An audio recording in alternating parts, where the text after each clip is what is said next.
Tiyatronun kökeninin Dionysos ritüellerine dayandığı yönündeki kabul uzun süredir tekrarlanıyor. Bunu tekrarlayanlardan biri de benim. Batı tiyatro tarihi serisine aslında Dionysos ritüelleriyle başlattım. Oysa M.Ö. 6. yüzyıldan çok daha öncesinde Mısır'da, Hint Yarımadası'nda, Çin'de dramatik niteliği olan farklı törenlerin de olduğu biliniyor. Ve Refik Ahmet Sevengil'in de belirttiği üzere bu toplulukların her birinde Türklere dair bazı mitlerin, ritüellerin ve bazı tapın pratiklerinin yer aldığını görebiliyoruz. Bu videoda Türkiye tiyatro tarihini Batı merkezli anlatıdan çıkararak mit, tören ve toplu temsil pratikleri üzerinden yeniden düşünmeyi amaçlıyorum.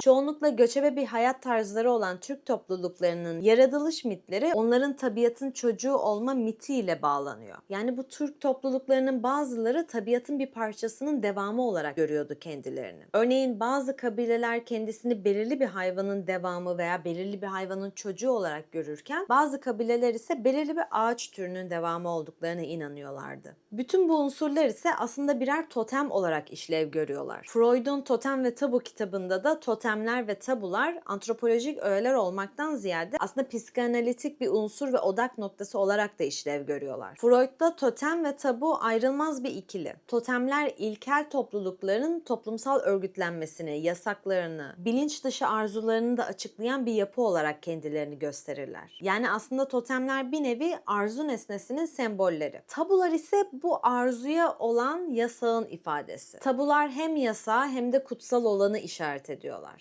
Yani ikili bir yapı sunuyorlar aslında. İkili ve homolog. Örneğin belirli bir hayvanın soyundan geldiğine inanan bir kabile o hayvanı yıl boyunca yemez. Yani o hayvanın etini, sütünü veya yününü hiçbir şekilde kullanmazlar. Ya da o hayvanı taşımacılık ve tarım faaliyetlerinde de mümkün olduğunca kullanmamaya çalışırlar. Fakat yılda bir kez de olsa o hayvana bir tören düzenlerler. Yani aslında burada sadece o hayvana değil fakat o hayvanla birlikte kurdukları o tanrısal ilişkiye bir tören düzenliyorlar. Ve düzenledikleri bu törende o hayvan çeşitli toplumsal ritüellerin sonucunda kurban edilir. Ve kurban eti de topluca kesilir, paylaşılır. Kurban eti birlikte pişirilerek hep birlikte yenilir. Yani yılda bir kez Tanrı'ya dolarlar. Kabile içinde biri öldüğünde de ağıtlar yakılır, şarkılar söylenir, şiirler okunur. Yani cenaze ritüeli gerçekleştirilir ve bütün bunlar topluca yapılır. Bu totemler Türk toplulukları arasında oldukça uzun süre devam etmiş çeşitli dinsel ritüelistik pratiklerdi.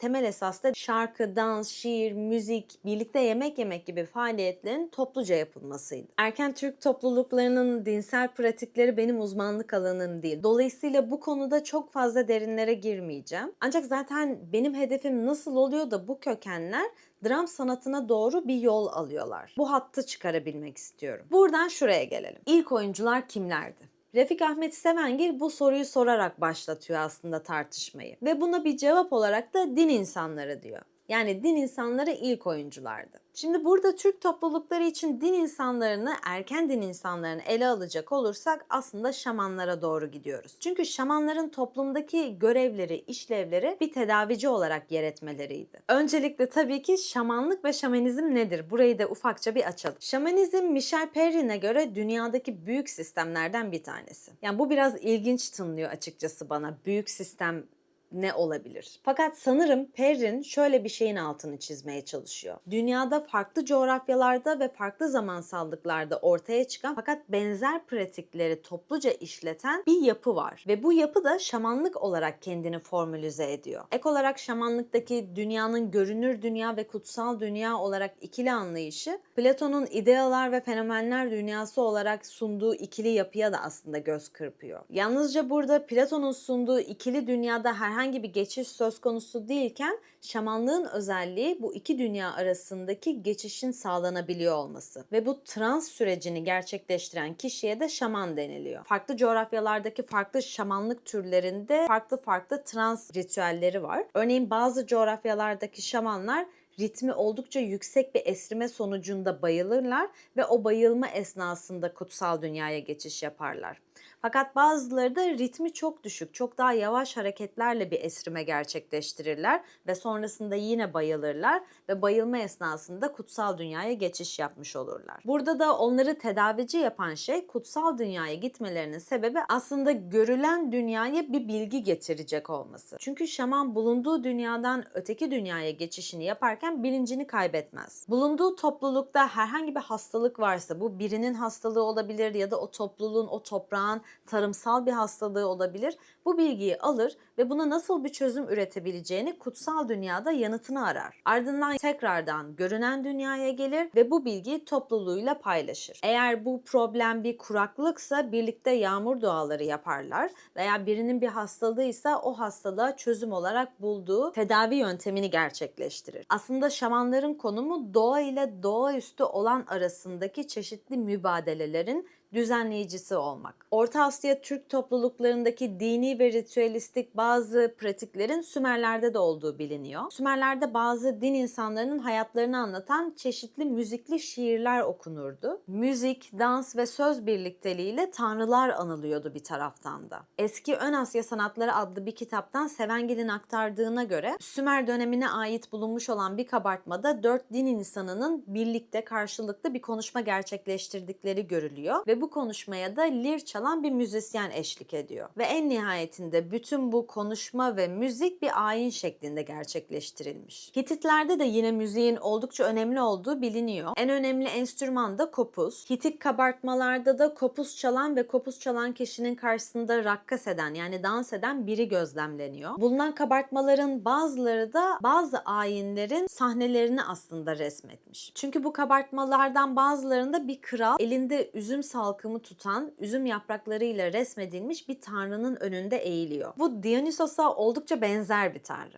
Yani elinde üzüm salkımı tutuyor ve her yerinde üzüm yapraklarıyla resmedilmiş bir motif. Ve zaten Dionysos'un Yunanistan'a Anadolu'dan gelen bir tanrı olduğunu biliyoruz. Hititler ise Anadolu'ya çok hızlı bir şekilde yayılıp oldukça geniş bir imparatorluk kurmuşlardı. Ve antropologların yaptığı bazı araştırmalara göre de Minosların iskeletleriyle Hititlerin iskeletleri birbirlerine oldukça benzer. Yine Minos alfabesiyle Hitit alfabesi de birbirine oldukça benzer. Yani buradaki vurguyu görüyorsunuz değil mi? Hani Sevengil şunu soruyor. Tiyatronun kökenlerini oluşturan Dionysos ritüelleri Anadolu'da zaten yok muydu? Bu oldukça önemli ve ilginç bir soru. Fakat en nihayetinde form olarak tiyatro yalnızca ritüellerden doğmadı. Onun oluşmasını sağlayan politik de bir süreç vardı. Ve o politik süreç Anadolu'da yok. Dolayısıyla Asya'da gelişen dram sanatıyla Avrupa'da gelişen tiyatro sanatı aslında birbirlerinden farklılar. Fakat ortak bir kökeni paylaşıyorlar. Eski Türklerde tanrılar ve yarı tanrılarla ilgili, kahramanlarla ilgili de oldukça fazla mit var. Yaratılış hikayeleri, kuruluş mitleri var. Fakat bunlar çoğunlukla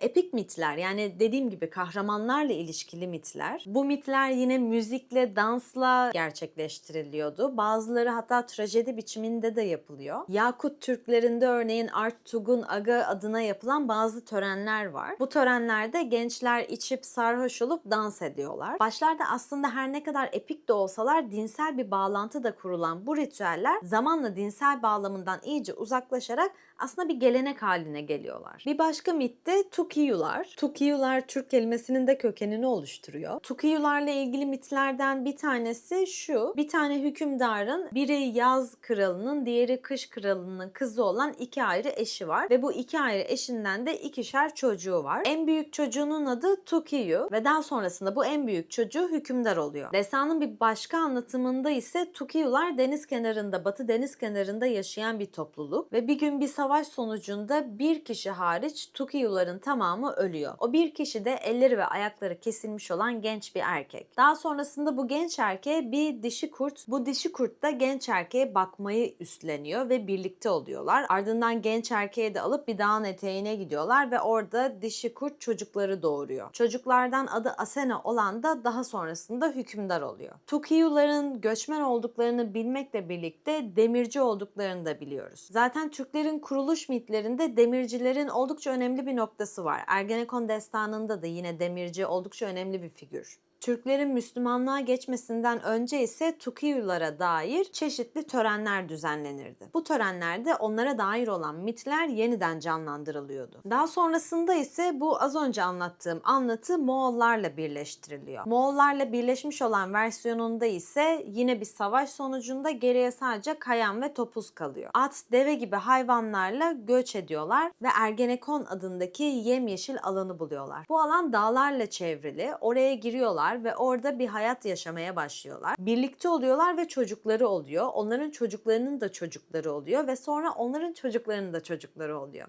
Derken çok hızlı bir şekilde çoğalıyorlar ve oldukça kalabalık bir hale geliyorlar ve artık Ergenekon'a sığmamaya başlıyorlar. Bu noktada da bütün eşyalarını, her şeylerini toparlayıp Ergenekon'dan çıkış yapıp başka bir yerde yeni bir hayat kuracaklar. Fakat çıkışı bulamıyorlar. İşte bu noktada onlara yardım eden kişi bir demirci. Bir demirci dağlardan bir tanesini eriterek onlara bir tünel açıyor ve buradaki geniş aile o tünelden geçerler ve Ergenekon'dan çıkmış olurlar. Geçtikten sonrasında da Tatarlardan öç alırlar, onlarla savaşa girerler. Ve bu esnada da hükümdar Bozkurt. Aynı mitin bu farklı anlatıları Türk kabileleri tarafından dediğim gibi törenlerde canlandırılıyordu. Özellikle demirci oldukça önemli olduğundan dolayı demirci ile ilişkili ritüeller yapılıyordu. Bu ritüellerde ateş her zaman var. Ateşle birlikte yapılan taklide dayalı çeşitli seyirlik gösteriler yapılıyor ve en nihayetinde bütün bu ritüeller yine topluca bir meydanda yapılıyordu. Çin tiyatrosundaki Türk etkisine bakacak olursak burada da Sevengil oldukça çarpıcı bağlantılar buluyor. Orta Asya'da buzul çağının bitmesiyle yaşanan kuraklık sonucu bazı Türk toplulukları Çin'e göçüyor. Fakat buradaki bazı küçük bir topluluk değil, oldukça kalabalık bir şekilde akın ediyorlar diyebiliriz. Ve Türkler oraya giderken yanlarına çok fazla bir şey alamıyorlar tabii ki uzun yolculuktan dolayı. Ve ellerinde kalan tek şey gelenekleri, kültürleri. Doktor Wolfram Eberhard da Güney Çin'e gelen bazı çanak çömlek gibi çeşitli sanatsal faaliyetleri veya müzik, dans gibi daha seyirlik sanatsal faaliyetleri eski Türklerin getirdiğini söyler. Çin'de hükümdar olan ilk 3 sülale de yine Türklerdendir. Milattan önce 2200 ile milattan önce 250 yılları arasında Türkler hükümdarlık yapıyor. Ve Çin'de ilk tiyatroya rastlanan milattan önce 1140 yılında da yine Türkler yönetimdeydi. Yapılan araştırmalara göre Kuzey Çin'e de mızıka ve dansı getiren yine Türkler olabilir. Hem de bu çok yüksek bir ihtimal. Çünkü yaptıkları müzikte Türklerin müziğine oldukça benzer bir yapı bulunuyor. Çin'de Tang devrinde milattan sonra 800'lü yıllar bir nazım şekli inşa ediliyor ve bu nazım şekli de Türklerdeki dörtlüklerden oluşan manzurelerin nazım şekline oldukça benzer. Daha sonrasında bu nazım şeklinin gelişmesiyle bugünkü operaya doğru giden yol da biraz açılmış oluyor. Şimdi buradan Selçuklulardaki dramatik niteliği olan oyunlara da gelmek istiyorum fakat bunun çok ayrıntısına girmeyeceğim. Çünkü Türkiye Tiyatro Tarihi serisinin ilk videosunda zaten Aleksiyad adlı eserden ve ayrıntılarından biraz bahsetmiştim. O videonun linkini de buraya bir yere bırakırım. Orada da Prenses Komnene'nin yazdığı bir eser bu ve prensesin babasının damla hastalığı var. Selçuklu Sarayı'na yaptıkları bir ziyarette de saraylılar bu hastalıkla, bu hastalığın tedavi edilme biçimiyle dalga geçiyorlar. Fakat bu dalga geçme etkinliğini taklide dayanan seyirlik bir etkinlik olarak yapıyorlar. Yine ayrıntılarına o videodan bakabilirsiniz. Şimdi bir diğer önemli husus ise Türklerle İslamiyet'in birleşimi. Milattan sonra 622 yılında çıkmış ve yayılmaya başlamış olan İslam dini Türkler arasında milattan sonra 8. yüzyılda ancak yayılmaya başlıyor. Fakat en büyük yayılım milattan sonra 11. yüzyılda gerçekleşiyor. Milattan sonra 11. yüzyılda oldukça büyük bir Türk topluluğu İslam dinini kabul ediyor ve böylelikle aslında çeşitli kültürel pratikler de dinsel pratiklerle birleşmeye başlıyor. Aslında eskiden daha çok epik yapısı olan seyirlik etkinlikler yapan Türkler İslamiyetle birlikte dinsel etkisi olan, dinsel içeriği olan bazı seyirlik etkinlikler de yapmaya başladılar. Örneğin Yesevili Ahmet tarikatında derviş iki elini göğsüne vurarak nefes alıp verir ve bu şiddetli ve hızlı bir nefes alıp vermedir. Bunu yaparken eş zamanlı olarak da yere oturup kalkar ve bu şekilde zikir çeker. Bu hareketin çok benzerini Fuat Köprülü Kırgız köylerde de gördüğünü söylüyor. Bir nevi aslında dediğim gibi eski Türklerin törensel pratikleri İslamiyet'le birleşmiş. Yine Mevlevi hareketindeki sema etme ve dönme de ritmik bir törensel olgu olarak okunabilir. Fakat tabii bu seyirlik etkinlikler dramatik bir yapı barındırmıyor. Dramatik yapı barındıranlar daha çok Bektaşi tekkelerinde. Bektaşiler kendi törenlerinde bazı seyirlik etkinlikler hem de dramatik yapısı olan seyirlik etkinlikler yapıyorlar. Baba, zakir, içki veren sakiler, müzik ve ritmik hareketi olan çeşitli danslar ve müziksel de bir niteliği olan uzun şiirler aslında bu dramatik yapıyı oluşturan bazı etmenler. Bunun yanında bu serinin ikinci videosu olan Köy Seyirlik Oyunları videosunda konuştuğumuz üzere Anadolu'nun çoğu yerinde köy seyirlik oyunları oldukça yaygın bir şekilde yapılıyor. Yani bugün artık çoğu yerde kalmamış olsa da eskiden yapılıyordu. Fakat yine de köy seyirlik oyunlarının en yaygın olduğu köyler çoğunlukla Alevi köyleri. Evet, sonuç olarak bu çerçevede görüyoruz ki İslamiyet öncesi Türk topluluklarında mit, tören ve seyirlik etkinlik arasında kesintisiz bir ilişki var. Yani bunlar birbirlerine eklemlenerek daha sonrasında İslamiyetle de senkretik bir şekilde alaşıma girerek dönüşüp bugüne kadar ulaşan yapılara geliyorlar. Ancak bu yapıda henüz şu an konuştuğumuz kadarıyla tiyatroyu oluşturan yapılar tam olarak yok. Fakat bir sonraki videoda artık oralara doğru geliyoruz. Çünkü bir sonraki videoda gölge oyunlarını ve Karagöz'ü ele alacağım. Ve dolayısıyla da artık her videoda yavaş yavaş günümüze kadar gelen örnekleri de vermek mümkün olacak. Sonraki videolarda görüşmek dileğiyle.